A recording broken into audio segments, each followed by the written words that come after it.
Dear student, in this video lecture we are going to discuss non-covalent interaction in biological system. कि biological system में कौन कौन से non-covalent interactions हैं जो यूजुअली पाए जाते हैं. Non-covalent interaction या weak interactions जो है, अगर हम इनको कहें तो ये इंट्रैक्शन जो होते हैं इनकी बॉन्ड एनर्जी, मतलब किन को हम नॉन कोवेलेंट इंट्रैक्शंस माने या वीक इंट्रैक्शंस माने, तो जिन इंट्रैक्शंस की एनर्जी जो है 10 किलो कैलोरी पर मोल या 40 किलो जूल पर मोल से कम होती है, उनको नॉन कोवेलेंट इंट्रैक्शन में कंसीडर किया जाता है. ये इंट्रैक्शन जो हैं अट्रैक्टिव और रिपल्सिव दोनों ही नेचर के हो सकते हैं. दूसरा, ये मॉलिक्यूल और एटम्स दोनों के बीच में इफेक्टिव हो सकते हैं.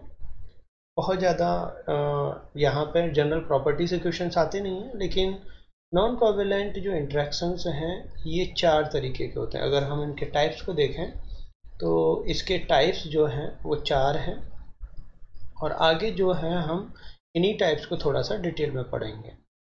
तो नॉन कोवेलेंट इंट्रैक्शंस में जो पहला हम टाइप देखते हैं वो है हाइड्रोजन बॉन्ड. बहुत ज़्यादा हम इसके बारे में फेमिलियर हैं, कई जगह हम इनको बायोलॉजिकल सिस्टम में पढ़ते हैं. हाइड्रोजन बॉन्ड के अलावा जो दूसरा इंट्रैक्शन है वो है इलेक्ट्रोस्टैटिक या आयनिक या इलेक्ट्रोस्टैटिक. तो ये जो इंट्रैक्शन है, राइट, ये आयनिक बॉन्ड से अलग है. आयनिक बॉन्ड और इनमें डिफरेंस है, आप इसको आयनिक बॉन्ड से कंफ्यूज ना करें.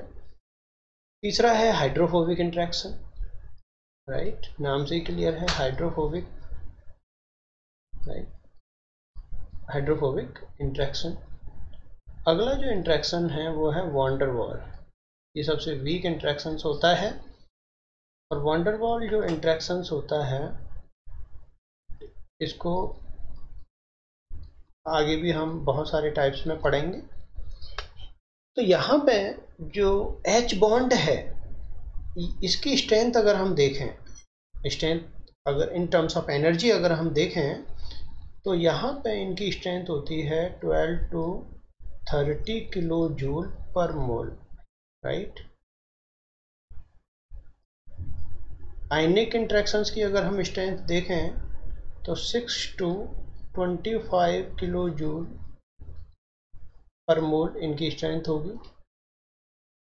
हाइड्रोफोबिक इंट्रैक्शन की जो स्ट्रेंथ है वो लेस देन 40 किलो जूल होती है, मतलब सबसे ज़्यादा ये ताकतवर होते हैं 40 किलो जूल पर मोल. और वॉन डेर वाल्स जो इंट्रैक्शंस हैं इनकी अगर हम स्ट्रेंथ देखें तो 0.4 से 4.0 किलो जूल पर मोल जो स्ट्रेंथ है वो ये इनकी पाई जाती है वॉन डेर वाल्स की. अगर हम बॉन्ड लेंथ देखें तो बॉन्ड लेंथ जो है वो भी आप ध्यान रख सकते हैं. बॉन्ड लेंथ, हालांकि बॉन्ड लेंथ जो है वहाँ से क्वेश्चंस बहुत ज़्यादा आते नहीं हैं. बॉन्ड लेंथ जो है इन इंट्रैक्शंस की नैनोमीटर्स में अगर हम देखें तो हाइड्रोजन बॉन्ड जो है वो 0.3, आयनिक इंट्रैक्शन 0.28, हाइड्रोफोबिक इंट्रैक्शन जो है यहाँ पे वेरी करती है, वैल्यू जो है वो वेरी करेगी. अगला जो इंट्रैक्शन है वॉन डेर वाल्स, इसकी स्ट्रेंथ सबसे कम होती है 0.3 to 0.6 किलो नैनोमीटर, राइट. तो यहाँ पे कुछ जनरल हमने बातें की कि नॉन कोवेलेंट जो इंट्रैक्शंस होते हैं क्या उनकी स्ट्रेंथ होती है, किस टाइप के इंट्रैक्शंस होते हैं. तो इन इंट्रैक्शंस में आगे हम इनको डिटेल में पढ़ेंगे.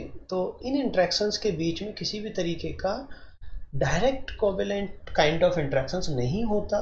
ये बहुत ही वीक इंट्रैक्शंस होते हैं. बॉन्ड एनर्जी इनकी यूजुअली 10 किलो कैलोरी से कम होती है. तो इस तरीके के इंट्रैक्शंस को हम नॉन कोवेलेंट इंट्रैक्शंस में कंसीडर करते हैं. यहाँ पे अब हम इन इंट्रैक्शंस को एक एक करके पढ़ेंगे, क्योंकि बायोलॉजिकल सिस्टम में ये चारों ही इंट्रैक्शंस पाए जाते हैं. इसमें जो सबसे पहला इंट्रैक्शन है वो है हाइड्रोजन बॉन्ड. अब नाम से ही क्लियर है हाइड्रोजन बॉन्ड, इसका मतलब यहाँ पे हाइड्रोजन का इन्वॉल्वमेंट है, राइट। तो जो हाइड्रोजन बॉन्ड है ये बायोलॉजिकल सिस्टम में बहुत ज़्यादा इसका रोल है। प्रोटीन की सेकेंडरी स्ट्रक्चर में भी हम हाइड्रोजन बॉन्ड देखते हैं। जो वाटर है वो हाइड्रोजन बॉन्ड प्रॉपर्टी शो करता है, और बहुत सारी उसकी फिजिकल प्रॉपर्टी हाइड्रोजन बॉन्ड के बेस पर हम एक्सप्लेन करते हैं। यहाँ पे हाइड्रोजन बॉन्ड को अगर हम देखें कि हाइड्रोजन बॉन्ड क्या है, तो देखिए वाटर मॉलिक्यूल जो है उसकी स्ट्रक्चर को थोड़ा सा आप रिमाइंड कीजिए। ये वाटर मॉलिक्यूल है, राइट। इस वाटर मॉलिक्यूल के पास दूसरा वाटर मॉलिक्यूल भी होगा, बिल्कुल होगा, ठीक है। इस वाटर मॉलिक्यूल के पास और भी वाटर मॉलिक्यूल होगा, बिल्कुल होगा। इस तरीके से वाटर मॉलिक्यूल जो है वो फैले होते हैं। अब ये 3-4 मॉलिक्यूल ही हम यहाँ पे बना रहे हैं। अब देखिए हुआ क्या है, यहाँ पे जो हाइड्रोजन है, अगर मैं इस हाइड्रोजन को कंसीडर करूँ, राइट, ये वाली हाइड्रोजन को अगर मैं देखता हूँ, इस हाइड्रोजन के साथ केस ये है कि इस ऑक्सीजन के साथ ये कोवेलेंट बॉन्ड के साथ जुड़ी हुई है, और इस ऑक्सीजन के साथ ये एक इंटरेक्शन शो करती है, और इसी इंटरेक्शन को हम नाम देते हैं हाइड्रोजन बॉन्ड। ये एक जनरल जो है वो ये कंसेप्ट है। अब इसको हम डिफाइन करेंगे कि एग्जैक्टली हो क्या रहा था। तो ये जो दूसरे एटम के साथ इस तरीके का इंटरेक्शन जो है हाइड्रोजन शो करता है, उसको हम हाइड्रोजन बॉन्ड बोलते हैं। तो देखिए ये तो एक जनरल वे था कि भाई एक इसको अगर हम सिंपल वर्ड्स में बोलें तो आप ये कह सकते हैं कि हाइड्रोजन जो है जब दो ताकतवर एटम्स के बीच में फंसता है तो वो एक के साथ तो कोवेलेंट बॉन्ड बनाता है, दूसरे के साथ वो इलेक्ट्रोस्टैटिक इंट्रैक्शन शो करता है। उसी इलेक्ट्रोस्टैटिक इंट्रैक्शंस को हम क्या कहते हैं, हाइड्रोजन बॉन्ड कहते हैं। तो यहाँ पे इस तरीके से ये हाइड्रोजन बॉन्ड जो है वहाँ मिलेगा जहाँ पे हाइड्रोजन जो है एक इस तरीके के कंपाउंड से जुड़ा हुआ हो जिसकी इलेक्ट्रोनेगेटिविटी क्या हो, ज़्यादा हो। तो अब ऑक्सीजन की इलेक्ट्रोनेगेटिविटी हाइड्रोजन के कंपैरिजन में ज़्यादा है, तो हाइड्रोजन यहाँ से निकल तो सकता नहीं। तो हाइड्रोजन क्या करता है, एक ऑक्सीजन के साथ तो कोवेलेंट बॉन्ड से जुड़ा रहेगा, दूसरे ऑक्सीजन के साथ वो पार्शियली इलेक्ट्रोस्टैटिक इंट्रैक्शंस फील करता है। अब क्वेश्चन ये उठता है वो ऐसा कर क्यों रहा है। देखिए एग्जैक्टली होता क्या है, इसके लिए हमें थोड़ा सा समझना पड़ेगा कि ऑक्सीजन और हाइड्रोजन के जो इलेक्ट्रॉन्स होते हैं पेयर के, वो ऑक्सीजन की तरफ शिफ्ट हो जाते हैं क्योंकि इसकी इलेक्ट्रोनेगेटिविटी क्या है, ज़्यादा है। तो जब इलेक्ट्रॉन पेयर जो कोवेलेंट बॉन्ड की शेयरिंग से, कोवेलेंट बॉन्ड जो है दोनों इलेक्ट्रॉन की शेयरिंग से जो बना था, उसके इलेक्ट्रॉन जो है वो ऑक्सीजन की तरफ शिफ्ट हो जाते हैं थोड़े से। तो ऑक्सीजन की तरफ जब थोड़ा सा शिफ्टिंग होती है तो पार्शियली नेगेटिव चार्ज किस पे आ जाता है, ऑक्सीजन पे, और हाइड्रोजन पे कौन सा चार्ज आ जाता है, पार्शियली पॉजिटिव चार्ज आ जाता है। और जब इसमें पार्शियली पॉजिटिव चार्ज आ गया तो ये थोड़ा सा आयनिक स्पीसीज की तरह बिहेवियर करने लगता है। अब इस तरीके का पार्शियल पॉजिटिव चार्ज वाला मॉलिक्यूल अगर पार्शियल नेगेटिव चार्ज वाली ऑक्सीजन के आसपास आएगा तो इनके बीच में क्या है, एक तरीके का इलेक्ट्रोस्टैटिक इंट्रैक्शन जो है वो फील होगा, और वही इलेक्ट्रोस्टैटिक इंट्रैक्शन जो है इस स्पेसिफिक केस में क्या कहलाता है, हाइड्रोजन, राइट। इसका मतलब हाइड्रोजन एक तरह का इलेक्ट्रोस्टैटिक इंट्रैक्शन ही है, राइट। लेकिन चूंकि वहाँ पे हाइड्रोजन इन्वॉल्व है इसीलिए हम उसको हाइड्रोजन बॉन्ड या एच बॉन्ड, इसको हम एच बॉन्ड के नाम से भी जानते हैं, राइट। कभी कभी आपको हाइड्रोजन बॉन्ड वर्ड नहीं मिलेगा, वहाँ एच बॉन्ड ही लिख दिया जाता है। तो पहली चीज़ तो ये क्लियर हो गई कि भाई हाइड्रोजन बॉन्ड बन क्यों रहा है। जब भी हाइड्रोजन ज़्यादा हायर इलेक्ट्रोनेगेटिव एटम के साथ जुड़ा होता है तो उस पर पार्शियल पॉजिटिव और हायर इलेक्ट्रोनेगेटिव एटम्स पे पार्शियल नेगेटिव चार्ज आ जाता है। अब दूसरे किसी एटम जो उसके नियर बाई होता है उसके साथ वो इलेक्ट्रोस्टैटिक इंट्रैक्शन शो करता है, और वही एक कारण है हाइड्रोजन बॉन्ड का, राइट।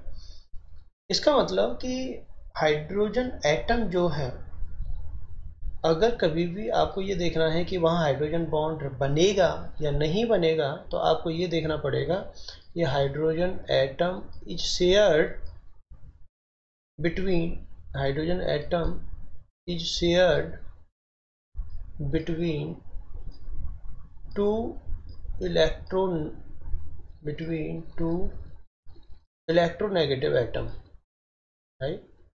तो वहाँ पे आपको ये देखना पड़ेगा कि जो हाइड्रोजन एटम है वो दो हायर इलेक्ट्रोनेगेटिव एटम्स के साथ शेयर है या नहीं है। अगर वो दो हायर, अब देखिए यहाँ पे ये है जो हाइड्रोजन है इस ऑक्सीजन और इस ऑक्सीजन के बीच में आ रहा है, तो एक के साथ तो वो कोवेलेंट बॉन्ड बना रहा है, दूसरे के साथ हाइड्रोजन बॉन्ड बना रहा है। हाइड्रोजन बॉन्ड में 90% जो कैरेक्टर है, 90% तो है कोवेलेंट प्रॉपर्टी, राइट। तो 90% तो यहाँ पे जो है, ये थोड़ा सा मैं यहाँ पे इसको करेक्ट करूँगा। ये कोवेलेंट करेक्ट प्रॉपर्टी जो है वो 90% नहीं है, ये 10% है। 10% कोवेलेंट प्रॉपर्टी और 90% जो है वो हाइड्रोजन बॉन्ड प्रॉपर्टी है, ठीक है। तो कोई भी hydrogen bond purely 100% hydrogen bond नहीं होता वहाँ पे इस तरीके से आपको। तो ये जो है hydrogen bond statics, hydrogen bond statics, ये हाइड्रोजन बॉन्ड जो है इस तरीके से कौन कौन से, इसका मतलब 10% कोवेलेंट प्रॉपर्टी, जैसे 10% जो कंट्रीब्यूशन है वो कोवेलेंट बॉन्ड का रहेगा और 90% जो कंट्रीब्यूशन है वो हाइड्रोजन बॉन्ड का रहेगा। यहाँ से आगे, अब ये तो हमने ये देखा कि भाई हाइड्रोजन जो बॉन्ड है वो 90% इलेक्ट्रोस्टैटिक नेचर शेयर करता है और 10% कोवेलेंट नेचर शेयर करता है। हाइड्रोजन बॉन्ड की अगर हम बॉन्ड एनर्जी देखें तो इसकी जो बॉन्ड एनर्जी, हालांकि हम इसको बॉन्ड एनर्जी को डिस्कस कर चुके हैं, लेकिन जहाँ पे फिर भी हम एक बार फिर से डिस्कस कर लेते हैं। बॉन्ड एनर्जी जो है वो हमने, चूँकि प्रीवियस स्लाइड जब हमने देखी थी तो वहाँ पे बॉन्ड एनर्जी को हमने किलो जूल में देखा है, तो वही यहाँ पे हम उसको किलो जूल में ही लेंगे। 12 to 30 किलो जूल पर मोल। इसका मतलब हाइड्रोजन बॉन्ड जो है उसकी बॉन्ड एनर्जी कितनी है, 12 to 30 किलो जूल पर मोल। ये कुछ जनरल चीज़ थी हाइड्रोजन बॉन्ड के बारे में। अब एक इम्पोर्टेंट चीज़ आती है फैक्टर्स, कि वो कौन कौन से फैक्टर्स हैं जो हाइड्रोजन बॉन्ड को अफेक्ट करते हैं। फैक्टर्स अफेक्टिंग हाइड्रोजन बॉन्ड, और यहाँ से क्वेश्चन कंपटीशन में बहुत ज़्यादा पूछे जाते हैं कि भाई ऐसे वो क्या करेगा, एक ऑब्जेक्टिविटी में क्वेश्चन बना देगा और वो आपसे पूछ लेगा कि यहाँ पे जो भी प्रॉपर्टी है उस पर हाइड्रोजन बॉन्ड का क्या इफेक्ट पड़ेगा। तो अगर हम फैक्टर्स को देखें कि कौन कौन से फैक्टर्स हैं जो हाइड्रोजन बॉन्ड की स्ट्रेंथ को अफेक्ट करते हैं, तो इसमें सबसे पहला तो है डिस्टेंस। जैसे मैं एक डिस्टेंस को ले लूँ कि भाई डिस्टेंस एक स्वाभाविक सी चीज़ है कि चूँकि इलेक्ट्रोस्टैटिक इंट्रैक्शन है, और इलेक्ट्रोस्टैटिक इंट्रैक्शन जो है वो अगर डिस्टेंस बढ़ती है, या फिर इसको बॉन्ड स्ट्रेंथ ना लिख के इंट्रैक्शन स्ट्रेंथ लिखना ज़्यादा सही होगा, क्योंकि ये नॉन कोवेलेंट इंट्रैक्शन है। तो इंट्रैक्शन की जो स्ट्रेंथ है, हाइड्रोजन बॉन्ड की जो स्ट्रेंथ है वो दूरी के बढ़ने से कम हो जाती है। एक स्वाभाविक सी चीज़ है, क्योंकि ये एक तरीके का इलेक्ट्रोस्टैटिक इंट्रैक्शन है, और इलेक्ट्रोस्टैटिक इंट्रैक्शंस दूरी बढ़ने पे कम होते हैं। क्यों? क्योंकि इलेक्ट्रोस्टैटिक इंट्रैक्शन में हमने कूलम लॉ पढ़ा था, F(q1q2)/r²। r क्या है यहाँ पे, डिस्टेंस। तो अगर आप डिस्टेंस जो फोर्स है, ये जो स्ट्रेंथ है, फोर्स है, ये डिस्टेंस की क्या है, इन्वर्सली प्रोपोर्शनल है। इसीलिए यहाँ पे हम सेम उस चीज़ को यूज कर रहे हैं। तो एक तो हाइड्रोजन बॉन्ड जो है, अगर दो एटम जिनके बीच में हाइड्रोजन बॉन्ड बन रहा है, अगर उनके बीच की दूरी जो है वो ज़्यादा है, तो स्ट्रेंथ क्या होगी, कम होगी, राइट। तो पहला फैक्टर तो एक डिस्टेंस। दूसरा जो फैक्टर है जो हाइड्रोजन बॉन्ड की स्ट्रेंथ को अफेक्ट कर रहा है वो है यहाँ पे एंगल, राइट। तो जो दूसरा फैक्टर है वो है एंगल। अब एंगल किसका? एंगल बिटवीन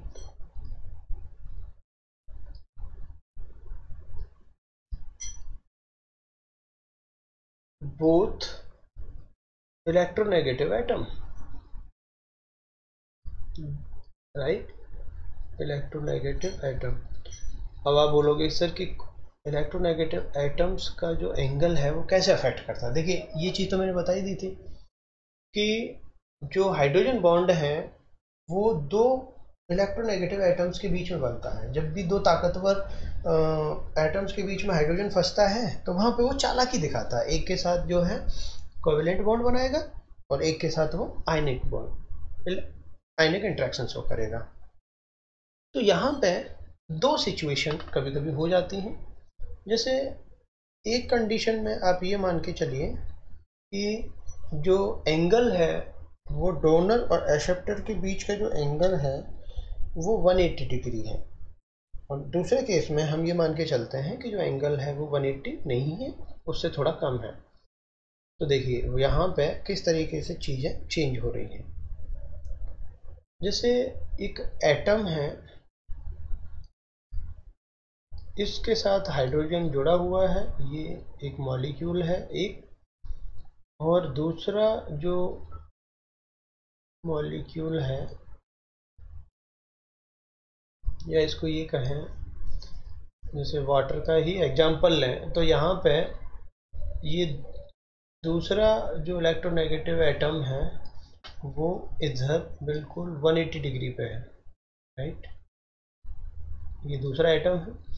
तो अब ये एटम वन, मतलब चूंकि मैंने बोला था कि हाइड्रोजन जो है जब भी कभी दो हाई इलेक्ट्रोनेगेटिव एटम्स के बीच में फंसेगा तो एक के साथ तो वो कोवेलेंट बॉन्ड बनाएगा, तो ए के साथ तो ये कोवेलेंट बॉन्ड बना रहा है और बी के साथ ये क्या बना रहा है, इलेक्ट्रोस्टैटिक इंट्रैक्शन।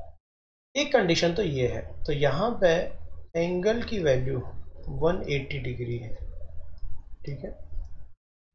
अब आगे बढ़ते हैं, ये है केस वन, राइट।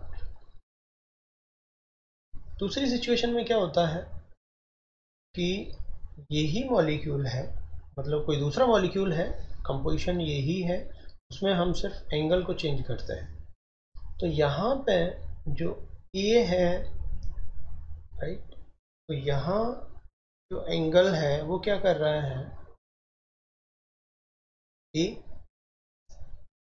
और ए के साथ जो है क्या जुड़ा हुआ है, एच जुड़ा हुआ है, ये एच, ठीक है। ये सॉरी थोड़ा सा यहाँ पे ए के साथ एच जुड़ा हुआ है, और ये जो दूसरा एटम है बी वो जो है यहाँ पे है, राइट। जो एच है और जो बी एटम है वो यहाँ पे है। अब इसके साथ ये क्या शो करेगा,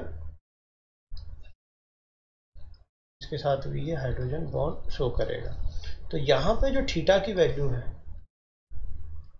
ये थीटा, इसकी वैल्यू सपोज करो 150 या 160 डिग्री है,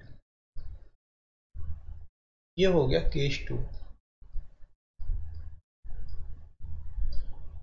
अब यहाँ पे ये देखा गया है कि जब भी कभी एंगल जो होगा दो एटम्स जिनके बीच में हाइड्रोजन फंसा हुआ है वहाँ पे एंगल 180 डिग्री जो है जिधर होगा उधर वो स्टेबल हाइड्रोजन बॉन्ड बनाएगा। इसका मतलब more stable, more strong hydrogen bond. इसका मतलब यहाँ पे हाइड्रोजन बॉन्ड जो है उसकी ताकत क्या होगी, ज़्यादा, और केस टू में क्या होगा, लेस स्ट्रॉन्ग हाइड्रोजन बॉन्ड। इसका मतलब कि हाइड्रोजन जो बॉन्ड है उसमें जो दो एटम्स, जो उससे ताकतवर दो एटम हैं, इनके साथ हाइड्रोजन इंट्रैक्शन करेगा, वो जो है किस एंगल पे एक दूसरे के साथ ओरिएंट है, ये मैटर करता है। कंक्लूजन में आपको ये ध्यान रखना है कि 180 डिग्री पे अगर दोनों एटम्स हैं तो मैक्सिमम स्ट्रॉन्ग हाइड्रोजन बॉन्ड बनेगा, और अगर ये एंगल 180 से कम है तो वहाँ पे कम स्ट्रॉन्ग हाइड्रोजन बॉन्ड बनता है। इस तरीके का जो केस है जहाँ पे 180 डिग्री जो है कंडीशन पाई जाती है, ये आपको मिलेगी अल्फा हेलिक्स जो स्ट्रक्चर होती है वहाँ मिलेगी, राइट। सेकेंड स्ट्रक्चर में अल्फा हेलिक्स पढ़ते हैं हम। एंटी पैरेलल जो बीटा शीट है, anti parallel, right, beta sheet जो स्ट्रक्चर है यहाँ मिलेगी। वाटर जो होता है, वाटर में भी आपको 180 डिग्री वाली कंडीशन आपको देखने को मिलेगी। जो केस 2 है जहाँ पे जो एंगल है वो 180 से कम है, वीक कंडीशन पाई जा रही है, इस तरह का जो एग्जांपल है वो आपको डीएनए में देखने को मिलेगा, राइट। और पैरेलल बीटा शीट, पैरेलल जो बीटा शीट है ये सेकेंडरी स्ट्रक्चर का एक टाइप होता है। तो parallel beta sheet, DNA, RNA, यहाँ पे ये इस तरह की स्ट्रक्चर्स, ये कंडीशन पाई जाती है। इसका मतलब कि जो पैरेलल बीटा शीट होती है वो कम स्टेबल होती है as compared to anti parallel beta sheet, और ये फैक्ट भी है, आपको ये ध्यान रखना है। तो इसका मतलब कि दो इलेक्ट्रोनेगेटिव एटम्स के बीच का जो एंगल है वो भी हाइड्रोजन बॉन्ड की ताकत को अफेक्ट करता है।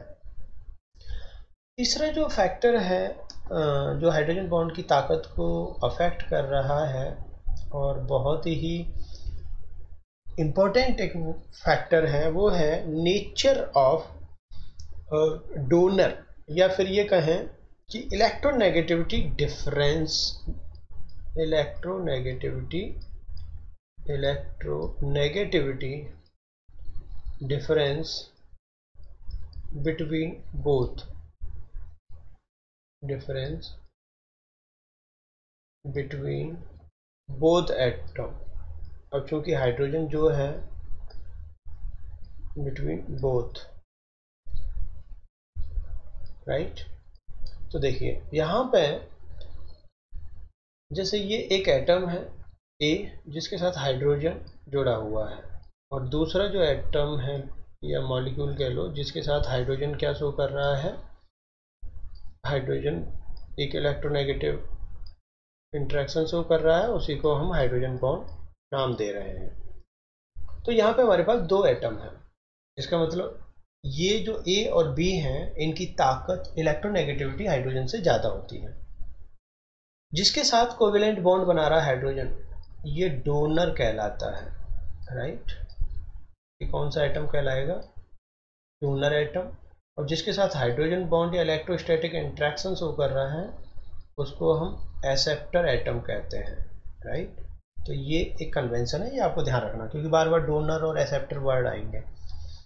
तो डोनर एटम की इलेक्ट्रोनेगेटिविटी जितनी ज़्यादा होगी उतना अच्छा है, और एक्सेप्टर एटम की इलेक्ट्रोनेगेटिविटी जितनी कम, इसका मतलब जितनी कम होगी उतना अच्छा होगा। तो कहने का मतलब है कि डोनर और एक्सेप्टर के बीच का जो डिफरेंस है वो जितना ज़्यादा होगा उतना अच्छा है। अब देखिए ऐसा क्यों है, डोनर, अब देखिए यहाँ पे केस देखिए, डोनर एटम की इलेक्ट्रोनेगेटिविटी अगर ज़्यादा है, मोर इलेक्ट्रोनेगेटिविटी, ठीक है, जब इसकी इलेक्ट्रोनेगेटिविटी ज़्यादा होगी तो यहाँ पे कंडीशन क्या होगी, ए के ऊपर पार्शियल चार्ज ज़्यादा आएगा और एच के ऊपर पार्शियल पॉजिटिव चार्ज भी ज़्यादा आएगा, क्योंकि वो जितनी ज़्यादा ताकत होगी इस कोवेलेंट बॉन्ड के इलेक्ट्रॉन को अपनी तरफ खींच के रखेगा, तो इस पर पार्शियल नेगेटिव चार्ज क्या होगा, बढ़ जाएगा, तो हाइड्रोजन पे भी पार्शियल पॉजिटिव चार्ज बढ़ जाएगा। तो यहाँ पे जब चार्ज बढ़ेगा, डेल्टा पॉजिटिव चार्ज बढ़ेगा, तो ये ज़्यादा इंटरेक्ट करेगा बी के साथ। यही कारण है कि डोनर एटम की इलेक्ट्रोनेगेटिविटी जितनी ज़्यादा हो उतना हाइड्रोजन बॉन्ड स्ट्रांग होता है। ये समझ में आ गया कि क्यों ऐसा हो रहा है, ठीक है, कि भाई इस कारण से हो रहा है। तो डोनर एटम जो है वो मोर इलेक्ट्रोनेगेटिव, मतलब जितना ज़्यादा इलेक्ट्रोनेगेटिव होगा उतना ज़्यादा है। मोर इलेक्ट्रोनेगेटिव इज गुड, तो मतलब ये ज़्यादा इलेक्ट्रोनेगेटिव होना चाहिए।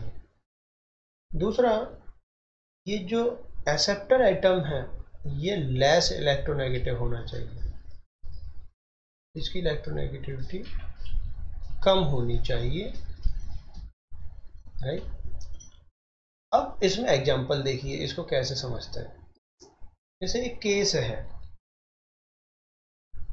एक हाइड्रोजन है वो ऑक्सीजन के साथ है और नाइट्रोजन के साथ हाइड्रोजन जो है वो इंट्रैक्शन हाइड्रोजन बॉन्ड शो कर रहा है, एक तो एक मॉलिक्यूल है।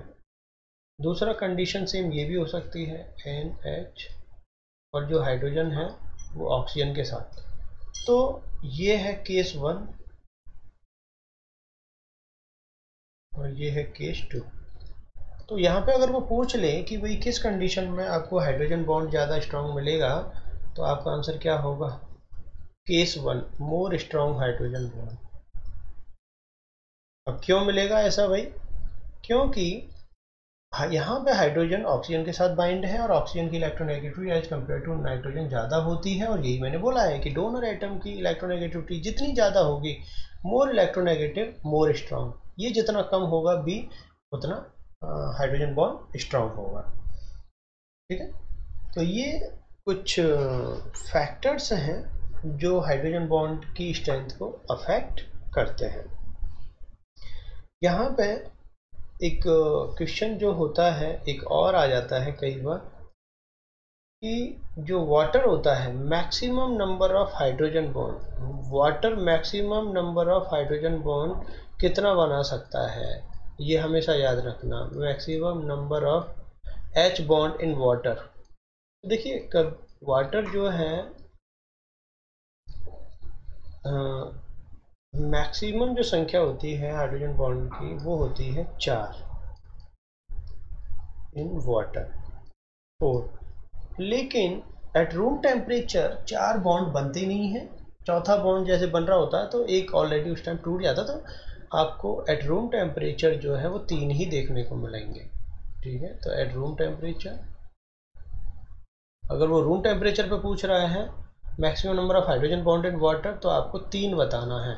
और अगर आइडियली पूछ रहा है कि वाटर में कितने हाइड्रोजन बॉन्ड बन सकते हैं, उसने वहाँ पे टेम्परेचर की कोई बात नहीं की है, तो आपका आंसर क्या होगा? 4। ये कैसे बनता है? जो हाइड्रोजन है, जैसे ये वाटर होता है, ये इस तरीके से एक मॉलिक्यूल हो गया। ऑक्सीजन जो है वो इधर इस तरीके से अरेंज है और यहाँ पर एक दूसरा मॉलिक्यूल भी अरेंज है। जो ऑक्सीजन है ये 2 हाइड्रोजन के साथ इस तरीके से इंटरेक्ट होती है, और ये जो इनके हाइड्रोजन है ये भी एक एक ऑक्सीजन के साथ इस तरीके से बंधे रहते हैं। तो टोटल जो बॉन्ड है इस मॉलिक्यूल के रेस्पेक्ट में आपको कितने बॉन्ड मिले? 4।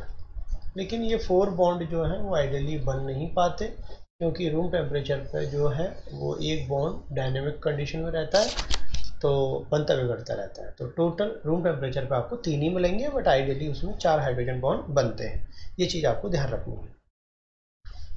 इसके बाद हाइड्रोजन बॉन्ड में आपको जो है थोड़ा सा ये इतना चीज़ें ध्यान रखना है। हाइड्रोजन बॉन्ड में जो फैक्टर्स हैं वो इम्पोर्टेंट हैं, हाइड्रोजन बॉन्ड क्यों बनता है, ये सारी चीज़ें यहाँ कंपटीशन में CSIR के पार्ट ए में या पार्ट बी में पूछ ली जाती हैं, राइट। यहाँ पे जो सेकंड इंट्रैक्शन है वो है आयनिक इंट्रैक्शन, राइट। जो सेकंड इंट्रैक्शन है वो है आयनिक इंट्रैक्शन या इलेक्ट्रोस्टैटिक इंट्रैक्शन या सॉल्ट ब्रिज, बहुत सारे उनके नाम हैं। तो हम जो है इस आयनिक इंट्रैक्शन, आयनिक इंट्रैक्शन के अलावा इसको सॉल्ट ब्रिज भी कहते हैं, सॉल्ट ब्रिज, और इसको इलेक्ट्रोस्टैटिक इंटरेक्शन भी कहते हैं, राइट, इलेक्ट्रोस्टैटिक इंटरेक्शन। तो अब कहने का मतलब ये है कि ये आयनिक इंटरेक्शन, देखिए आयनिक बॉन्ड अलग है, आयनिक इंटरेक्शंस अलग हैं, आपको कंफ्यूज नहीं होना है। तो सबसे पहले तो ये कि इनकी बॉन्ड एनर्जी कितनी है। तो इनकी बॉन्ड एनर्जी अगर हम देखें तो इनकी बॉन्ड एनर्जी जो है वो आती है 6 to 30 kilo joule, 6 to 30 kilo joule पर मोल, राइट। पहली बात तो ये। दूसरा, ये बॉन्ड जो होते हैं फॉर्म बिटवीन चार्ज ग्रुप या charge molecule, form between charge molecule, charge molecule. तो चार्ज मॉलिक्यूल के बीच में ये पाई जाती है इंटरेक्शन। अब देखिए कैसे, यहाँ पे कोई मॉलिक्यूल है, राइट, मॉलिक्यूल 1। इस मॉलिक्यूल में कोई फंक्शनल ग्रुप है और ये नेगेटिव चार्ज है। मान लो ये कोई फंक्शनल ग्रुप लगा हुआ है और इस पर नेगेटिव चार्ज है। इसके पास कोई दूसरा मॉलिक्यूल है, मॉलिक्यूल 2। अब ये जो मॉलिक्यूल 2 है ये जो है पॉजिटिव चार्ज मॉलिक्यूल है। तो यहाँ पे कौन सा चार्ज है, पॉजिटिव चार्ज। तो इन पॉजिटिव और नेगेटिव चार्ज के बीच में क्या लगने लग जाएगा, एक इंटरेक्शन लगने लग जाएगा। और यही इलेक्ट्रोस्टैटिक इंटरेक्शंस क्या कहलाता है, आयनिक इंटरेक्शन। क्या कहलाएगा बच्चों, आयनिक इंटरेक्शन। तो इसका मतलब दो चार्ज मॉलिक्यूल के बीच में ये इंटरेक्शन जो है वो काम करता है। तो इस तरीके से ये नेगेटिव चार्ज है सपोज करो इस ग्रुप पे, और ये पॉजिटिव चार्ज से अट्रैक्ट होगा। यहाँ पे जो आयनिक इंटरेक्शंस होते हैं वो अट्रैक्टिव भी हो सकते हैं और रिपल्सिव भी। अब जैसे ये जो दोनों चार्ज हैं अगर ये सेम चार्ज के होते हैं, जैसे ये मॉलिक्यूल पॉजिटिव पॉजिटिव चार्ज होता या नेगेटिव नेगेटिव चार्ज होता तो दोनों में रिपल्सन होता। तो कैन बी रिपल्सिव और अट्रैक्टिव। तो ये जो है ये रिपल्सिव भी हो सकते हैं और अट्रैक्टिव भी हो सकते हैं। अब कब रिपल्सिव होंगे कब अट्रैक्टिव होंगे वो यूजुअल सा एक पॉइंट है, हमें उसको ध्यान रखना है कि अगर चार्ज की जो नेचर है वो सेम है तो रिपल्सन होगा, और अगर चार्ज की जो नेचर है वो कम है, डिफरेंट है, तो इंट्रैक्शन जो होगा वो अट्रैक्टिव होगा।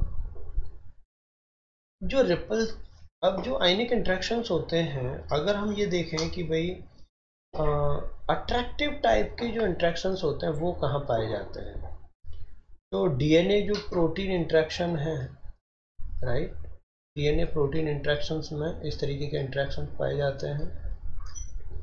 पहला एग्जांपल तो ये डीएनए प्रोटीन इंट्रैक्शंस हो गया, राइट। दूसरा, हमारी सेल की मेम्ब्रेन में पेरिफेरल प्रोटीन होती हैं। जो पेरिफेरल प्रोटीन होती हैं वो मेम्ब्रेन के अंदर तो धसी हुई नहीं होती, तो वो वहाँ पे स्टेबलाइज कैसे होती हैं, टिकी कैसे रहती हैं। तो इसका मतलब वहाँ पे अट्रैक्टिव टाइप के केमिकल इंट्रैक्शंस, आयनिक इंट्रैक्शंस वहाँ होते हैं। रिपल्सिव टाइप के आयनिक इंट्रैक्शंस कहाँ पाए जाएंगे, डबल स्ट्रैंड जो डीएनए होता है, डबल स्ट्रैंड डीएनए के दोनों स्ट्रैंड जो होते हैं, डबल स्ट्रैंड डीएनए वहाँ पे दो स्ट्रैंड होते हैं और दोनों स्ट्रैंड में फॉस्फेट ग्रुप पाया जाता है, और वो फॉस्फेट ग्रुप एक दूसरे को रिपल्सन करते हैं, रिपल्स करते हैं, रिपेल करते हैं, ठीक है। तो आयनिक इंट्रैक्शंस में इस तरीके से आपको ये जनरल चीज़ें कुछ ध्यान रखनी है। अब आयनिक या इलेक्ट्रोस्टैटिक इंट्रैक्शंस में अब हम ये देखेंगे कि वो कौन कौन से फैक्टर्स हैं जो इसकी स्ट्रेंथ को अफेक्ट करते हैं। अगर मैं फैक्टर्स देखूं कि कौन कौन से फैक्टर्स इसको अफेक्ट करते हैं, तो इसमें सबसे पहला जो फैक्टर आएगा वो आएगा सॉल्ट कंसंट्रेशन। देखिए, सॉल्ट कंसंट्रेशन जो है वो एक सिंपल सा एक यहाँ पर रिलेशनशिप है कि salt concentration is directly proportional है। सॉल्ट कंसंट्रेशन जो है वो इनवर्सली प्रोपोर्शनल है इलेक्ट्रोस्टैटिक या आयनिक इंटरेक्शन के। आपको ये इक्वेशन ही ध्यान रखनी है। इसका मतलब ये है कि आप अगर सॉल्ट कंसंट्रेशन बढ़ाओगे, आयनिक इंटरेक्शन क्या होगा, कम होगा। अब इसको एग्जांपल से समझिए। हमारी जो सेल होती है उस पर पेरिफेरल प्रोटीन है। अब ये जो पेरिफेरल प्रोटीन है, जैसे ये अगर हमारी सेल है, ये प्लाज्मा मेम्ब्रेन है, प्लाज्मा मेम्ब्रेन के बाहर की तरफ जो है कुछ जो है इस तरीके से पेरिफेरल प्रोटीन लगी होती है।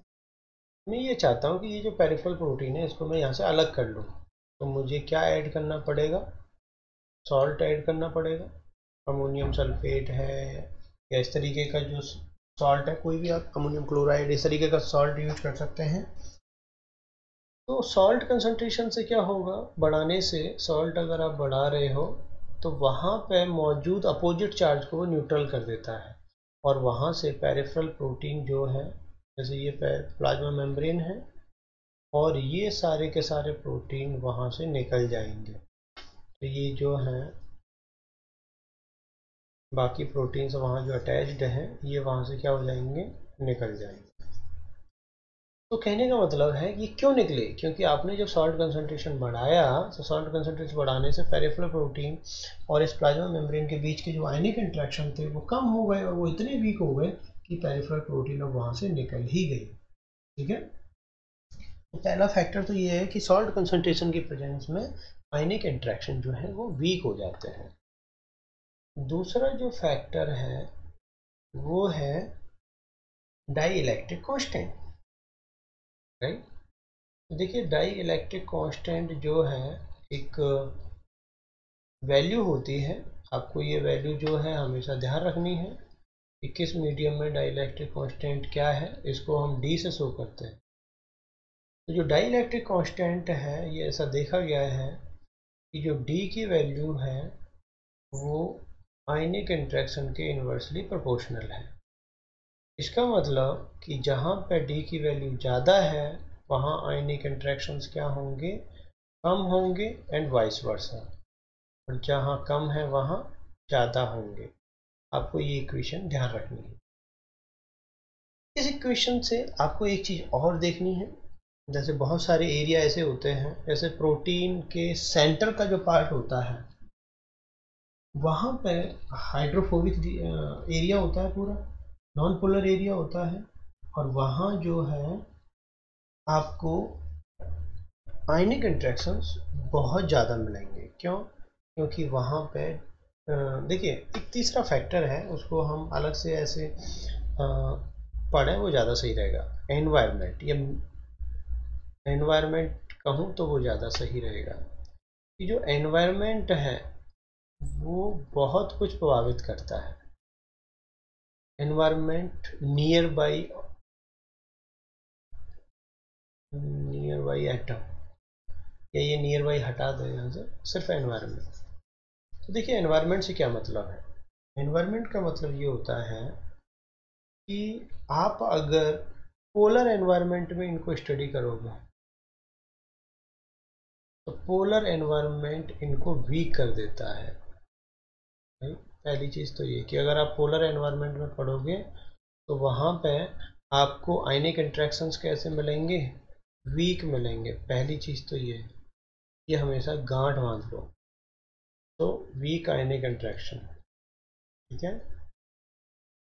दूसरी चीज़ ये है कि अगर आप इसके अपोजिट चलते हैं, नॉन पोलर एनवायरनमेंट में स्टडी करते हैं, या नॉन पोलर एनवायरनमेंट में वो इंट्रैक्शन मौजूद है, तो वहाँ पे फिर वो वीक नहीं होगा, वो कैसा इंट्रैक्शन हो जाएगा, स्ट्रॉन्ग आयनिक इंट्रैक्शन हो जाएगा। ठीक है, अब इस चीज़ का बेनिफिट क्या है, देखिए यहाँ पे इस चीज़ को थोड़ा सा समझिए। तो ये प्रोटीन है, राइट, ये प्रोटीन जो है इस तरीके से फोल्डेड हो चुकी है,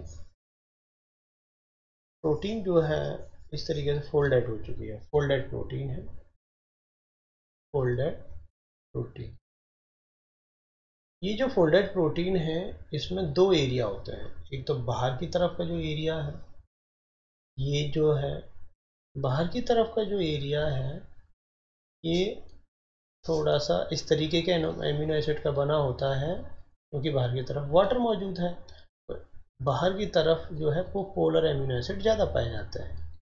और प्रोटीन का एक एरिया ऐसा है जो अंदर की तरफ है, यहाँ पे जो है आपको पोलर एमिनो एसिड नहीं मिलेंगे, यहाँ पे आपको किस तरीके के एमिनो एसिड मिलेंगे, नॉन पोलर। तो इंटरनल जो एनवायरनमेंट है किसी भी फोल्डेड प्रोटीन का वो कैसा हो गया है, नॉन पोलर हो चुका है।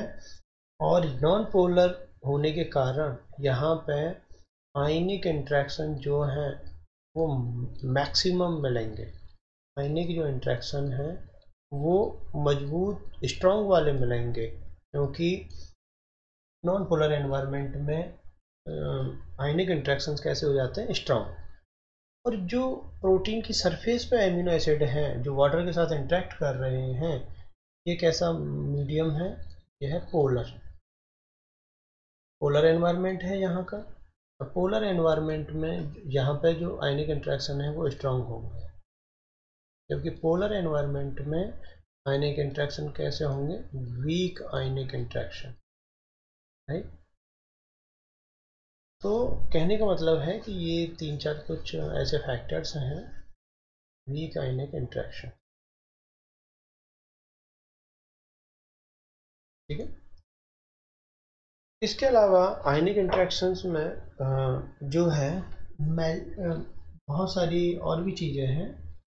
इस तरीके का जो आयनिक इंट्रैक्शंस और हाइड्रोफोबिक है, ये न्यूक्लिक एसिड से रिलेटेड हम बहुत ज़्यादा क्वेश्चन स्टेबिलिटी से जुड़े हुए यहाँ पे देखते हैं। वो सारी चीज़ें हम अभी डिस्कस नहीं कर रहे हैं, उनको हम न्यूक्लिक एसिड की जब बायोकेमिस्ट्री पढ़ेंगे उसको हम वहीं पर डिस्कस करेंगे। यहाँ तक हमने ये देखा कि हाइड्रोजन बॉन्ड और नॉन सॉरी आयनिक जो इंट्रैक्शंस हैं वो किस तरीके से बनते हैं, क्या क्या फैक्टर्स हैं जो उनको अफेक्ट करते हैं, राइट। अगला जो third important non ionic interaction है वो है हाइड्रोफोबिक इंट्रैक्शन। नाम से ही क्लियर है, हाइड्रोफोबिक। इसके बनने के लिए कौन जिम्मेदार है, इसके बनने के लिए वाटर का होना बहुत ज़रूरी है। इसका मतलब हाइड्रोफोबिक इंट्रैक्शंस जो है कहीं भी अगर स्टडी किए गए हैं तो वहाँ वाटर का इन्वॉल्वमेंट है, तभी वहाँ पे हाइड्रोफोबिक इंट्रैक्शंस डेवलप हुए हैं। हाइड्रोफोबिक जो इंट्रैक्शंस हैं इसमें एक सिंपल सा है कि जब भी आप नॉन पोलर चीज़ को पोलर मीडियम में डालोगे, जैसे नॉन पोलर जो है वो कोई सॉल्यूट है, राइट। तो नॉन पोलर जो सॉल्यूट है आपने उठा के इसको पानी में डाल दिया, डिजॉल्व इन वाटर, ठीक है। या नॉन पोलर जो है डिजॉल्व भी नहीं किया, ये नॉन पोलर वैसे डिजॉल्व होगा नहीं, non polar solute put in water, मतलब उसकी कुछ ड्रॉप आपने पानी में डाल दी। तो जब आप पानी में डालते हो तो यहाँ पे वो जो वाटर ड्रॉप्स होती हैं, वाटर ड्रॉप्स एक दूसरे के आसपास आ जाती हैं और एक बड़ी ड्रॉप का निर्माण कर लेती हैं। इसका मतलब कि जब आप जो है छोटी छोटी ड्रॉप के रूप में वाटर को डाले थे तो वहाँ पे वो मिनिमम इंट्रैक्शंस की कोशिश करती हैं कि पानी से डर। जब भी आप नॉन पोलर किसी कंपाउंड को डालते हो, अगर वो वाटर के साथ मिनिमम इंट्रैक्शंस रखने की कोशिश करता है और उसी के एग्जीक्यूशन के लिए जब वो ऐसा करता है ताकि मिनिमम इंटरेक्शन हो वाटर के साथ, तो वहाँ पे जो इंटरेक्शन पैदा होते हैं वो कैसे इंटरेक्शन हैं? Hydrophobic interaction. ठीक है। अब इस हाइड्रोफोबिक इंटरेक्शन जो होते हैं इसको थोड़ा सा थर्मोडायनेमिक पॉइंट ऑफ व्यू से भी देखिए, और ये भी देखिए कि ये जो है क्यों एग्जीक्यूट होते हैं। देखिए ये जो है एक बकेट है, ये एक दूसरी बकेट। ठीक है, इसको मैं ए नाम दे रहा हूँ, इसको बी। यहाँ पे जब आपने दो वाटर ड्रॉप डाली, सॉरी दो ऑयल ड्रॉप डाली, तो वो ऑयल ड्रॉप क्या करेंगी? यहाँ पे सपोज करो ये दो ऑयल ड्रॉप आपने डाली,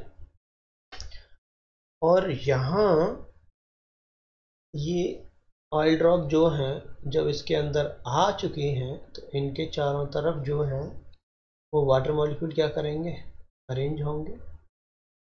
इसके चारों तरफ वाटर मॉलिक्यूल अरेंज होते हैं।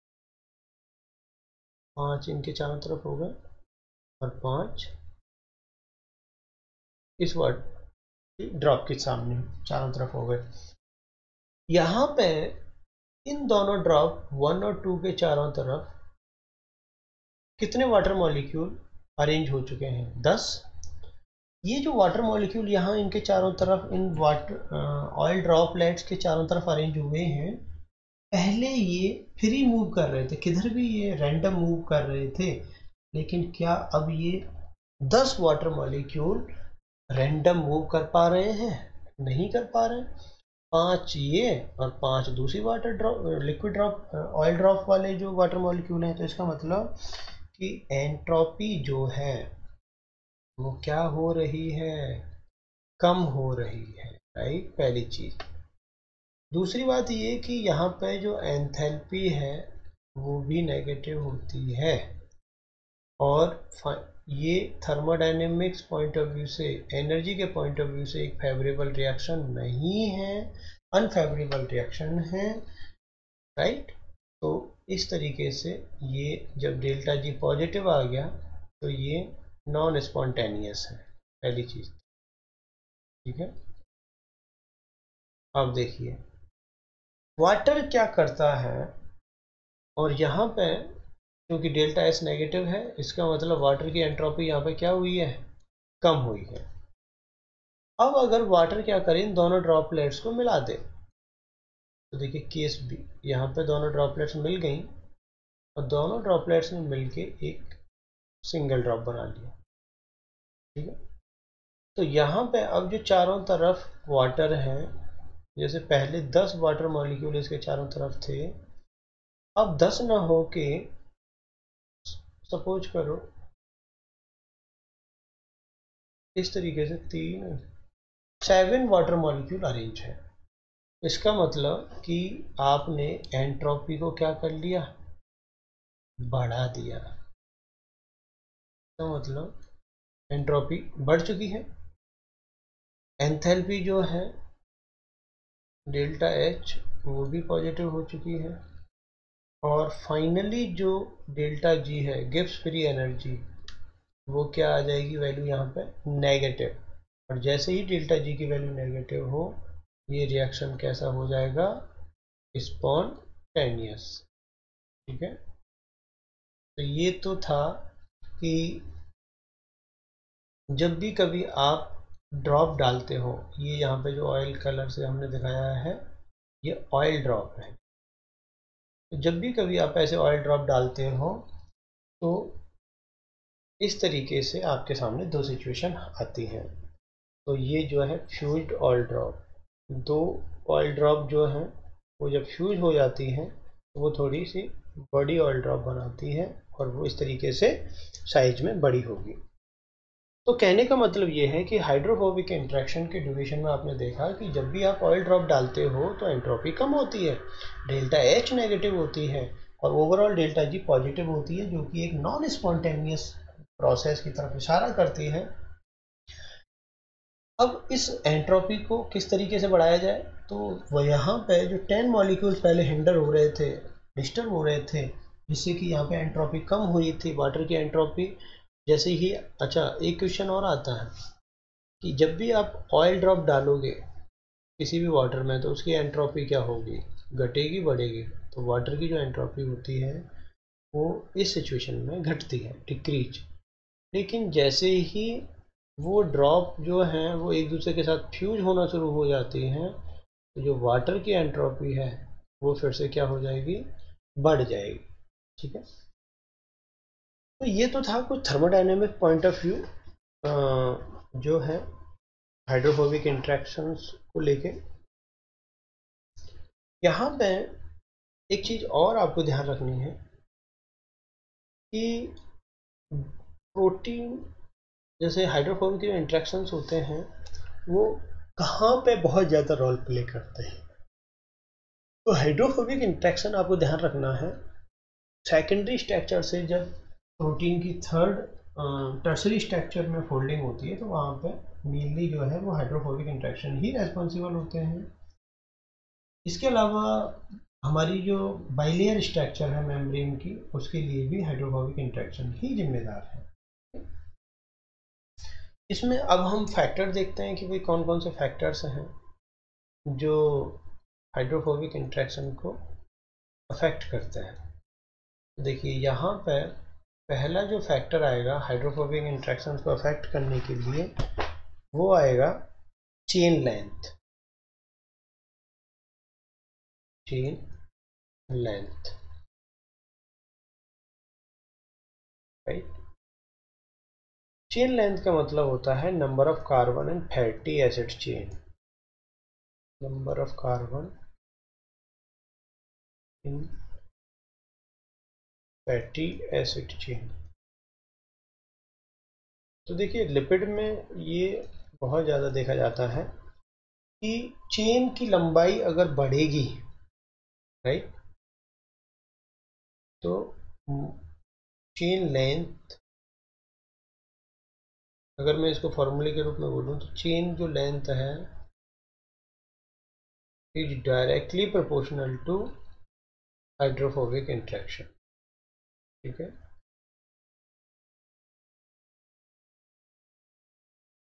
तो इस तरीके से जो चेन की लेंथ है वो हाइड्रोफोबिक इंटरेक्शंस को क्या करती है, बढ़ा देती है। पहली चीज, इसका मतलब दो फैटी एसिड है, दो फैटी एसिड में से एक में कार्बन की संख्या 16 है, दूसरे में 18 है, तो किस में हाइड्रोफोबिक इंटरेक्शन ज़्यादा मिलेगा, जिसमें 18 है, क्योंकि जितनी ज़्यादा लंबी चेन होगी उतना ही ज़्यादा इंटरेक्शन होगा, राइट। इसके अलावा डाई इलेक्ट्रिक कांस्टेंट, दूसरा जो एक फैक्टर है वो है dielectric constant. Dielectric जो कांस्टेंट है जिसको हम डी से, कैपिटल डी से एक्सप्रेस करते हैं, इसके लिए मैं ये कहूँगा कि हाइड्रोफोबिक जो इंटरेक्शन है वो डायरेक्टली प्रोपोर्शनल है। तो हाइड्रोफोबिक जो इंटरेक्शन है वो इसके डायरेक्टली प्रोपोर्शनल है। इसका मतलब कि आयनिक कंपाउंड जो होते थे वो डाइलेक्ट्रिक कांस्टेंट ज़्यादा होने पे इजीली डिजोल्व हो रहे थे, जबकि हाइड्रोफोबिक इंटरेक्शन जो है वो उल्टा चल रहा है। तो ये थोड़ा सा ध्यान रखना है, ये फॉर्मूले के रूप में ही मैं बात कर रहा हूँ। सॉल्ट कंसंट्रेशन, तो जो सॉल्ट कंसंट्रेशन है वो आयनिक इंटरेक्शन को तो कम कर रही है, जबकि हाइड्रोफोबिक इंटरेक्शंस को क्या कर रही है, बढ़ा रही है। इसका मतलब कि सॉल्ट कंसंट्रेशन अगर आप बढ़ाओगे तो हाइड्रोफोबिक इंटरेक्शन क्या होगा, वो बढ़ेगा। ये इस तरीके से इक्वेशन आ गया आपके सामने। यहाँ पे अगला जो पॉइंट है फैक्टर्स में कि कौन कौन से फैक्टर वो कर रहे हैं, एलिफैटिक या एरोमेटिक होना भी जो है वो अफेक्ट रखता है। तो जो एलिफैटिक जो नेचर है वहाँ पे ज़्यादा हाइड्रोफोबिक इंट्रैक्शंस बनते हैं as compared to aromatic structure. ठीक है, तो ये इस तरीके से आपको ध्यान रखना है कि जो एलिफैटिक स्ट्रक्चर है वहाँ पे हाइड्रोफोबिक इंट्रैक्शन बहुत ज़्यादा मतलब होता है as compared to aromatic structure. इसके अलावा अगर हम लीनियर और ब्रांच स्ट्रक्चर्स में देखें तो जो लीनियर स्ट्रक्चर है वहाँ पे हाइड्रोफोबिक इंट्रैक्शन ज़्यादा पाए जाते हैं। लीनियर जो स्ट्रक्चर है वो ज़्यादा स्टेबल होगी as compared to branch structure, ठीक है, as compared to branch structure. इसके अलावा ये तो सॉल्ट कंसंट्रेशन जो है वो just opposite of ionic interaction, just opposite of ionic interaction. तो आयनिक इंट्रैक्शन को सॉल्ट कंसंट्रेशन कम कर देती है जबकि हाइड्रोफोबिक इंट्रैक्शंस बढ़ जाते हैं, ठीक है। इसके अलावा जो अगला एक यहाँ पे पॉइंट होता है बहुत इम्पोर्टेंट है जो हाइड्रोफोबिक इंट्रैक्शंस को बहुत ज़्यादा यहाँ पूछा जाता है वो है टेम्परेचर। तो जो टेम्परेचर है वो किस तरीके से हाइड्रोफोबिक इंट्रैक्शंस को अफेक्ट करता है ये आपको ध्यान रखना है। देखिए बहुत ज़्यादा हम यहाँ पे डिटेल नहीं जा रहे हैं लेकिन बस आप क्वेश्चन सॉल्व कर पाएँ उस हिसाब से एटलीस्ट। देखिए टेम्परेचर जो है अगर आप टेम्परेचर के साथ इंट्रैक्शन स्ट्रेंथ इसका अगर आप ग्राफ बनाओ तो स्ट्रेंथ का अगर आप ग्राफ बनाते हो तो आपको इस तरीके से एक ग्राफ पैदा होगा, इस तरीके का ग्राफ मतलब ये बता रहा है कि टेम्परेचर अगर आप बढ़ाओगे तो आपका जो स्ट्रेंथ है इंट्रैक्शन का जो स्ट्रेंथ है वो कम होगा, राइट। इस तरीके से ये इस तरीके का जो ग्राफ है वो आपको 3 सिचुएशन में मिलेगा। हाइड्रोजन बॉन्ड, अगर हाइड्रोजन बॉन्ड के लिए टेम्परेचर बढ़ाओ तो भी वो वीक होते चले जाते हैं। बॉन्ड हाइड्रोजन बॉन्ड के अलावा आयनिक जो इंट्रैक्शंस हैं उनके लिए भी ये इस तरीके का ग्राफ मिलेगा। और इसके अलावा वॉन्डर वॉल्स बॉल जो वॉन्डर वॉल इंट्रैक्शंस हैं, राइट, तो इन 3 इंट्रैक्शंस के लिए आपको इस तरीके का ग्राफ मिलेगा जो कि ये कहता है कि अगर आप टेम्परेचर बढ़ाते हो तो उससे स्ट्रेंथ क्या होगी, कम होती चली जाती है। लेकिन जो हाइड्रोफोबिक इंट्रैक्शंस हैं यहाँ पे इस तरीके का ग्राफ आपको नहीं मिलेगा। यहाँ क्या होगा जब भी आप स्ट्रेंथ का टेम्परेचर के साथ ग्राफ बनाओगे तो एक्स एक्सिस पे आपने टेम्परेचर ले लिया और वाई एक्सिस पे क्या ले लिया, स्ट्रेंथ। तो यहाँ पे एक बिल्कुल ही अलग ग्राफ आपको मिलेगा और वो इस तरीके का आपको ग्राफ प्राप्त होगा जो कि हमें बाकी 3 इंट्रैक्शंस में नहीं मिला था। ये जो ग्राफ है ये हाइड्रोफोबिक इंट्रैक्शंस जो हैं वो टेम्परेचर से किस तरीके से अफेक्ट होते हैं उसको ये अब यहाँ पे शो कर रहा है। ये ग्राफ ये कह रहा है कि एक सर्टेन रेंज तक जब आप टेम्परेचर को बढ़ाते हो, ठीक है, सर्टेन रेंज तक जब आप टेम्परेचर को बढ़ाते हो तो आपका जो एक हाइड्रोफोबिक इंट्रैक्शन है वो बढ़ेगा, एप्लीकेबल फॉर हाइड्रोफोबिक इंट्रैक्शन। तो इस तरीके का जो ग्राफ है वो सिर्फ आपको इस तरीके के इंट्रैक्शन में मिलेगा, हाइड्रोफोबिक इंट्रैक्शन। तो 2 तरीके के ग्राफ है। अब ये जो ग्राफ है ये क्या एक्सप्रेस कर रहा है, सेकंड जो ग्राफ है अगर मैं इसको ग्राफ ए नाम दे दूँ, इसको ग्राफ 2 नाम दे दूँ और इसको ए ना बोल के 1 नाम दे दूँ, तो ग्राफ जो 2 है वो ये कह रहा है कि हाइड्रोफोबिक इंट्रैक्शन की जो स्ट्रेंथ है वो सर्टेन टेम्परेचर तक बढ़ती है और उसके बाद घटती है। इसको ऐसे समझ सकते हैं कि जैसे यहाँ पे ये जो है वो रूम टेम्परेचर है 25 डिग्री सेंटीग्रेड, 25 डिग्री पे तो वाटर लिक्विड ही होता है और लिक्विड स्टेज में अगर वाटर होगा तो मैक्सिमम हाइड्रोफोबिक फोर्स अप्लाई करेगा। लेकिन अगर मैं बर्फ़ जमा दूँ तो उससे क्या होगा, उससे हाइड्रोफोबिक इंटरेक्शन मतलब वाटर मॉलिक्यूल की जो मूवमेंट है, जो ऑर्डर्डनेस है वो बढ़ चुकी है, या अनऑर्डर्ड जो मॉलिक्यूल है वो कम है, तो इसीलिए यहाँ पे स्ट्रेंथ क्या हो जाती है, कम। लेकिन सर्टेन टाइम के बाद जब सारे मॉलिक्यूल जो है एक दूसरे से लिक्विड फॉर्म में आ जाते हैं तो वहाँ पे हाइड्रोफोबिक इंटरेक्शन की वैल्यू क्या होती है, बढ़ जाती है। इसीलिए आपको इस तरीके का ग्राफ मिलता है। तो हाइड्रोफोबिक जो इंट्रैक्शंस हैं उसमें किस तरीके से ये सारी चीज़ें हो रही हैं हमने ये देखा। लास्ट जो इंट्रैक्शन है वो है वान डेर वाल इंट्रैक्शन, राइट। तो जो वान डेर वाल इंट्रैक्शंस हैं ये हमारा last interaction. Van der Waals interaction जो है बहुत ज़्यादा हमें डेप्थ में नहीं पढ़ना है, बस हमारा कंपटीशन में क्वेश्चन सॉल्व हो जाए और हमें थोड़ा सा बेसिक इनका पता हो वो सफिशिएंट है। वान डेर वाल इंट्रैक्शन जो होते हैं इनकी जो बॉन्ड एनर्जी है वो सबसे मिनिमम है, और इनकी जो बॉन्ड एनर्जी है वो है बॉन्ड एनर्जी 0.4 से बॉन्ड एनर्जी इनकी होती है 0.4 से 4 किलो कैलोरी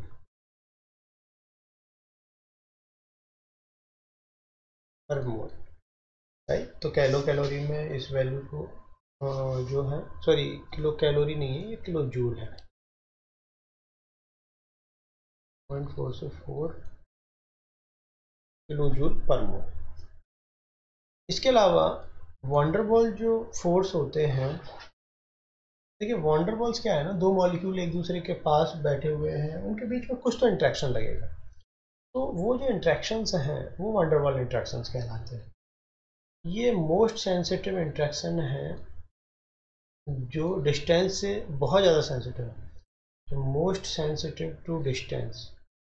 तो ये जो इंट्रैक्शन है ये डिस्टेंस के लिए काफ़ी सेंसिटिव है, ठीक है। इसके अलावा अगर एटम का साइज बढ़ता है तो इंट्रैक्शन जो है वो इंक्रीज होगा, interaction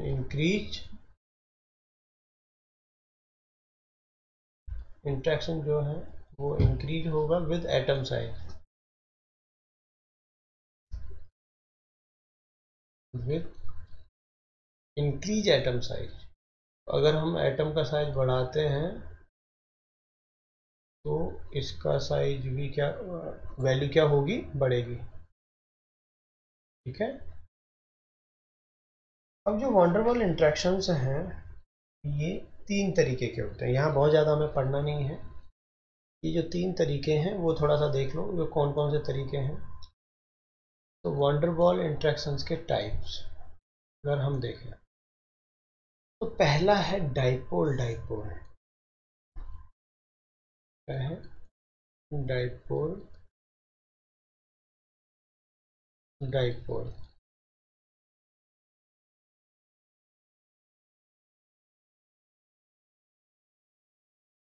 dipole dipole interaction, dipole dipole interactions में क्या होता है कि दो मॉलिक्यूल हैं इस तरीके से, प्लस माइनस, और इनके पास जो है दूसरा एक चार्ज मॉलिक्यूल आ जाता है, या तो अपोजिट नेचर वाले एंड की तरफ से आएगा या सेम एंड भी आ सकता है। अगर ये कंडीशन वहाँ मिलती है डाइपोल डाइपोल में तो यहाँ पे किस तरीके के फोर्स बनेंगे, अट्रैक्टिव फोर्स यहाँ पे डेवलप होंगे, और यहाँ पे दोनों पोल्स जो हैं जो एक दूसरे के नज़दीक आए हैं वो दोनों सेम चार्ज रखे हुए हैं, तो यहाँ पे जो फोर्स आएगा वो कैसा फोर्स डेवलप होगा, रिपल्सिव, राइट। डाइपोल डाइपोल में क्या होता है कि कोई मॉलिक्यूल है, उसके अंदर डाइपोल जैसी अरेंजमेंट है, मतलब पॉजिटिव और नेगेटिव जो एंड है उसके डिफाइन है, और वो अगर किसी दूसरे मॉलिक्यूल के पास आता है जिसमें पॉजिटिव और नेगेटिव एंड उसी की तरह डिफाइन है, तो वहाँ पे दो पॉसिबिलिटीज हो सकती हैं, या तो वो अपोजिट एंड की तरफ से आ रहा है तो अट्रैक्टिव होंगे, और या फिर वो सेम एंड की तरफ से आ रहा है तो रिपल्सिव होंगे। ये है डाइपोल डाइपोल इंटरेक्शन। दूसरा जो है वंडरवर्ल्ड का जो टाइप था वो है डाइपोल इंड्यूस्ड डाइपोल। ठीक है, दूसरा जो टाइप है वो है डाइपोल इंड्यूस्ड डाइपोल। अब देखिए ये क्या है। यहाँ पे एक मॉलिक्यूल है जिसमें डाइपोल, इस तरीके का एक मॉलिक्यूल है, ये एक दूसरे मॉलिक्यूल के पास आया जिसमें किसी तरीके का कोई डाइपोल नहीं है। इस पहले मॉलिक्यूल के चार्ज एंड ने दूसरे मॉलिक्यूल में चार्ज इंड्यूस किया, और फाइनली जो है वो अब दूसरा जो मॉलिक्यूल जो पहले चार्ज नहीं था, अब उसकी जो स्थिति है वो कैसी हो गई, वो इस तरीके से हो जाएगी। तो इंड्यूस डाइपोल का, डाइपोल इंड्यूस डाइपोल का मतलब होता है कि कोई मॉलिक्यूल डाइपोल की तरह वहाँ था, उसके पास जब कोई दूसरा नॉन डाइपोल मॉलिक्यूल आया तो वहाँ पे उसने उसमें डाइपोल इंड्यूस किया, और फाइनली जो है इंड्यूस करने के बाद उनके बीच में जो इंट्रैक्शंस डेवलप हुआ वो डाइपोल इंड्यूस डाइपोल इंट्रैक्शंस कहलाएगा। ठीक है, तीसरा जो इंट्रैक्शन है वो बहुत ही इम्पोर्टेंट है, और ये नाम आपने सुना भी होगा। तीसरा जो है वो है इंड्यूस्ड डाइपोल। इंड्यूस्ड डाइपोल नाम से ही क्लियर है कि जो इंड्यूस्ड डाइपोल मतलब वहाँ पे डाइपोल आपको इंड्यूस करना पड़ा है, और फिर से वही इंड्यूस्ड डाइपोल। इंड्यूस्ड डाइपोल, इसका मतलब इन्हीं को हम लंदन फोर्स कहते हैं। जो लंदन फोर्स आप पढ़ते हो वो यही है। ठीक है, यहाँ पे एक कोई मॉलिक्यूल है जिसके पास दूसरा मॉलिक्यूल है, दोनों मॉलिक्यूल सही से रह रहे थे, लेकिन दोनों मॉलिक्यूल का एक दूसरे पर इफेक्ट पड़ने के कारण फाइनली जो है दोनों पे डाइपोल इंड्यूस हो गया, प्लस माइनस प्लस माइनस। इस तरीके से यहाँ पे इंड्यूस डाइपोल या लंदन फोर्स टाइप का नॉन कोवेलेंट इंट्रैक्शन जो कि अभी हम वंडरवॉल्स पढ़ रहे हैं वो पाया जाता है। ठीक है, यहाँ पे इसमें थोड़ी सी एक चीज और आपको ध्यान रखनी है। जब भी कभी दो एटम्स एक दूसरे के नज़दीक हैं, जैसे वंडरवॉल्स जो है सपोज करो दो एटम्स के बीच में लगा हुआ है,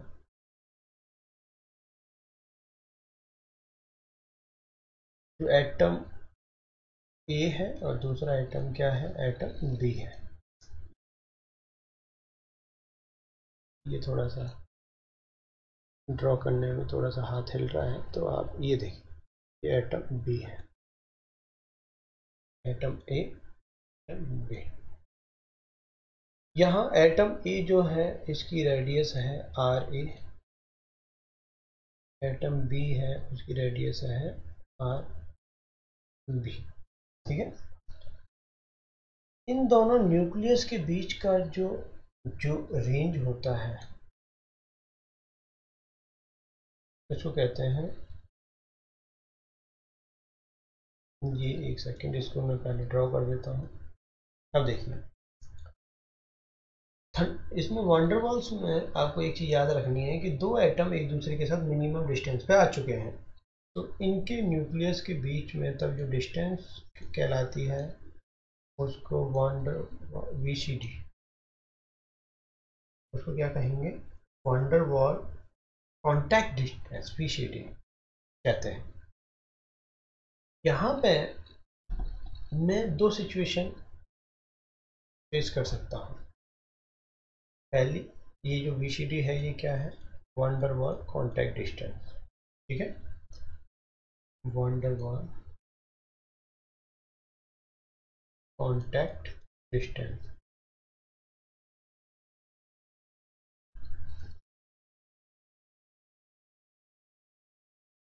राइट, अब यदि मैं दोनों एटम्स को दूर ले जाऊं, distance increase, if distance increase,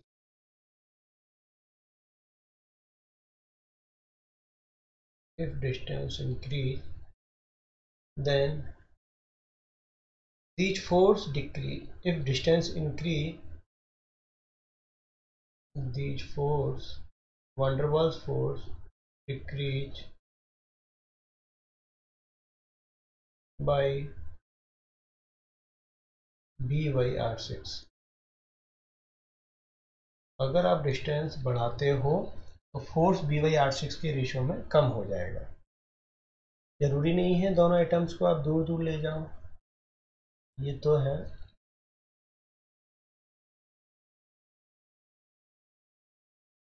अब जब आप दोनों एटम्स को पास पास लाओगे तो यहाँ पे रिपल्सिव फोर्स जो होते हैं वो एक्टिव हो जाएंगे, और यहाँ पे जो फोर्स है, इफ डिस्टेंस डिक्रीज, अगर डिस्टेंस डिक्रीज हो रही है then these force decrease, sorry force increase by A/R12। इस तरीके से तो अगर आप दो एटम जो एक मिनिमम डिस्टेंस पे है एक दूसरे से, उससे ज़्यादा और उनको नज़दीक नहीं लाया जा सकता, तो उनके न्यूक्लियस के बीच की डिस्टेंस को कहते हैं van der Waal contact distance. अगर आप डिस्टेंस को बढ़ाते हो दोनों एटम्स के बीच की को, तो यहाँ पे जो फोर्स लगेगा, van der Waal फोर्स लगेगा, वो V/R6 के रेशियो में डिक्रीज हो जाएगा। अगर आप डिस्टेंस को कम करते हो तो ये फोर्स इंक्रीज हो जाएगा A/R12 के रेशियो में। यहाँ पे अगर आप डेल्टा G जो है van der Waal इंट्रैक्शंस में डेल्टा G टोटल कितनी है, अगर उसको हमें फॉर्मुलेट करना पड़े तो A/R12 minus B/R6 plus Q1 Q2 by R। तो कहने का मतलब है कि ये जो है फ्री एनर्जी जो है वो क्या रहेगी यहाँ पे, इसके बारे में आपको यहाँ से इस फॉर्मूले से पता चल जाएगा, ठीक है। अब यहाँ पे A क्या है, जो A/R6, A/R12 और B/R6 ये जो कांस्टेंट यूज हुए हैं, A को कहते हैं electron shell repulsion constant, electron shell repulsion constant, पहली चीज तो ये है। दूसरा जो B है वो है dipole dipole attraction constant, dipole dipole attraction constant, ठीक है। R क्या है, डिस्टेंस। इस तरीके से हमने चारों इंट्रैक्शंस जो नॉन कोवैलेंट इंट्रैक्शंस थे उनको देखा। उम्मीद करता हूँ कि प्रेजेंट वीडियो लेक्चर्स में आपको नॉन कोवैलेंट इंट्रैक्शन जो है वो क्लियर हुए होंगे, और ये आपको आपके कॉम्पिटिटिव एग्जाम्स में बहुत हेल्प करेंगे।